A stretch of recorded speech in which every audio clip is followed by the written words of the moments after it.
Please join me in giving a big UCLA Extension welcome to our inaugural Icons of LA Award recipient, Mr. Stan Lee. Thank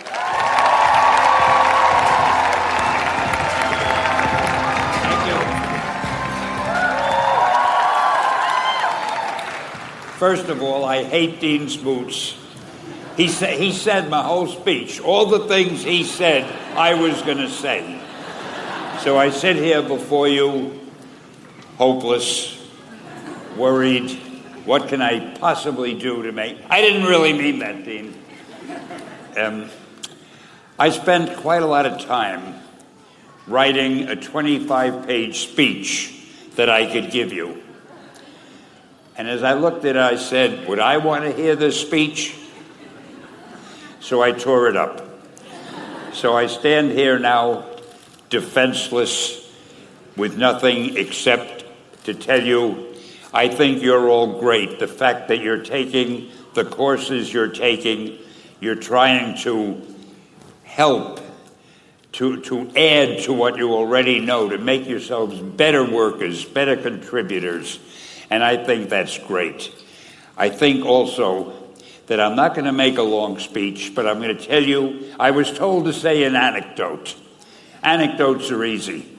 So I thought to myself, what kind of anecdote can I tell these people who really have more important things to do?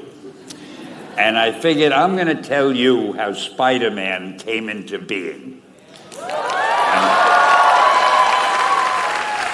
It's a true story, although sometimes it's hard even for me to believe it. But we had already done the Fantastic Four and I think maybe the X-Men, I can't remember the order, but my publisher came to me and he said, Stan, I want you to come up with another superhero. So I said, okay, went home, and when my publisher said do something, I'd better do it because I wanted to keep my job. I thought, what can I come up with now? And the most important thing in a superhero at first is the superpower. Once you get that, everything else comes along. So I thought, what power will I give a new guy? And I saw a fly crawling on the wall.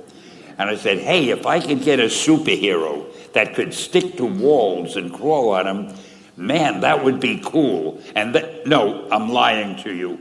I don't think the word cool was in use then. I probably said it'll be groovy. I'll never lie to you. So I thought that was good. Now I needed a name.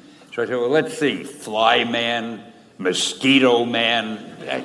I got down to Spider-Man. Spider-Man. It just sounded dramatic. So, okay, I had my hero. I had his power, his name. And then I figured, just for fun, I'm going to give him personal problems. Because except for you people who are that your lives are perfect, but most other people have personal problems.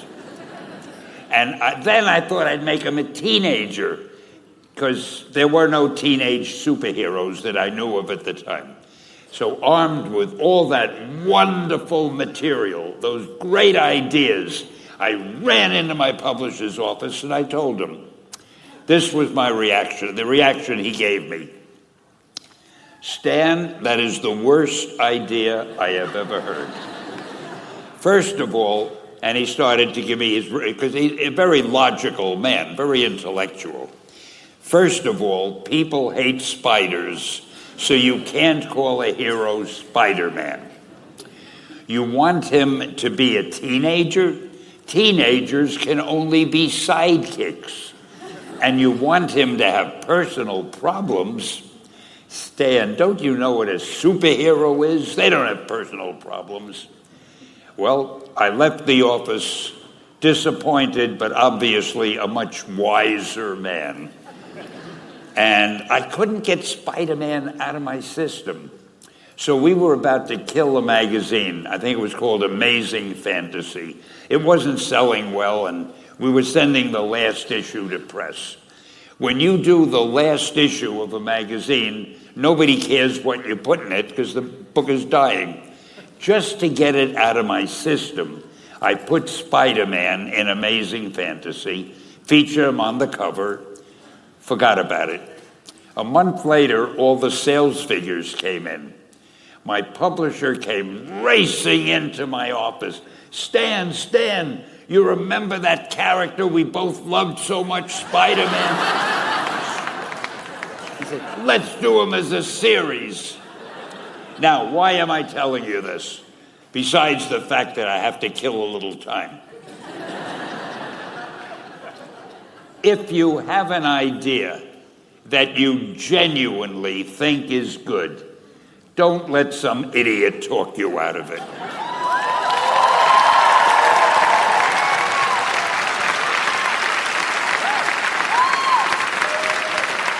Now, that doesn't mean that every wild notion you come up with is going to be genius, but if there is something that you feel is good, something you want to do, something that means something to you, try to do it. Because I think you can only do your best work if you're doing what you want to do, and if you're doing it the way you think it should be done, and if you can take pride in it after you've done it, no matter what it is. If you can look at it and say, I did that, and I think it's pretty damn good. That's a great feeling. So don't let idiots talk you out of something that you think is good. By the same token, that doesn't mean every single thing you think is good is going to win a prize. Got to have a little judgment there. I've had other things that I thought were good that didn't work, but I'll save that for the next award you give me. I'll need something to tell you about. And I want to say, I cannot tell you how much I appreciate this award. And this college has meant a lot to me. I have spoken here many times over the years. It's one of the great institutes of learning. And to get this award, the Icon Award, I am truly touched. So I want to thank the staff and whoever it is that gave it to me. And I want to wish all of you the best luck in the world. Just do your thing. Do it as well as you... That's the important thing. Don't shirk. Whatever you do, give it your best shot. You'll be glad you did. Excelsior! Thank